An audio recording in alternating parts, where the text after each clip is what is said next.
एक छोटा सा घर, टूटी हुई दीवारें और अंदर रहता था एक परिवार। उस घर में रहता था रमेश, एक आम इंसान, लेकिन उसके सपने बहुत बड़े थे। उसकी 4 बेटियां थीं, चारों उसकी जिंदगी थी, उसकी ताकत भी और उसकी सबसे बड़ी चिंता भी। रमेश दिन रात मेहनत करता था।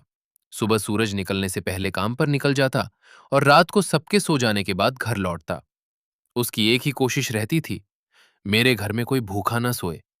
लेकिन जिंदगी इतनी आसान कहाँ थी। कई बार ऐसा होता था, जब घर में खाना कम पड़ जाता था तो वो खुद बिना खाए सो जाता और कहता, मुझे भूख नहीं है, तुम लोग खा लो। लेकिन सच्चाई कुछ और थी। रात को जब सब सो जाते थे तो रमेश चुपचाप बाथरूम में जाता और रोता था।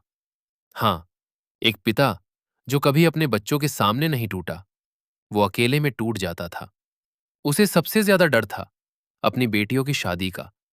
पैसे नहीं थे, कोई सहारा नहीं था, पड़ोसी भी मजाक उड़ाते थे। 4 4 बेटियां हैं, कैसे करेगा शादी, बेचारा जिंदगी भर कमाता ही रह जाएगा। ये बातें रमेश के दिल को चीर देती थी, लेकिन उसने कभी हार नहीं मानी। उसकी सबसे बड़ी बेटी सीमा, वो सब समझती थी। पिता के चेहरे की मुस्कान के पीछे छुपा दर्द, उसकी आंखों की थकान, सब देख लेती थी। सीमा ने फैसला किया कि वो अपने पिता का सहारा बनेगी। वो पढ़ाई के साथ साथ छोटे मोटे काम करने लगी, ट्यूशन पढ़ाने लगी, ऑनलाइन काम करने लगी। धीरे धीरे वो घर का हाथ बटाने लगी। लेकिन उसने कभी अपने पिता को यह महसूस नहीं होने दिया कि वो उनकी कमजोरी बन रही है। एक दिन कुछ ऐसा हुआ जिसने सब कुछ बदल दिया। रमेश काम से लौटा, बहुत थका हुआ था। घर आया तो देखा सब कुछ बदला बदला सा है। घर में खुशी का माहौल था। उसे समझ नहीं आया।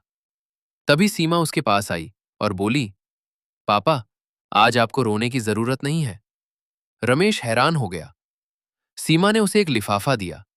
उसमें था एक नौकरी का ऑफर लेटर और एक बड़ा चेक। सीमा ने अपनी मेहनत से एक बड़ी कंपनी में नौकरी पाली थी और उसकी सैलरी इतनी थी कि अब घर की हालत बदल सकती थी। रमेश की आंखों में आंसू आ गए, लेकिन इस बार ये आंसू दर्द के नहीं थे, ये खुशी के थे। उसने पहली बार महसूस किया कि उसकी मेहनत, उसकी परवरिश बेकार नहीं गई। उस दिन के बाद ना तो कोई भूखा सोया, ना ही किसी ने उनका मजाक उड़ाया। वही पड़ोसी अब उनकी तारीफ करने लगे और रमेश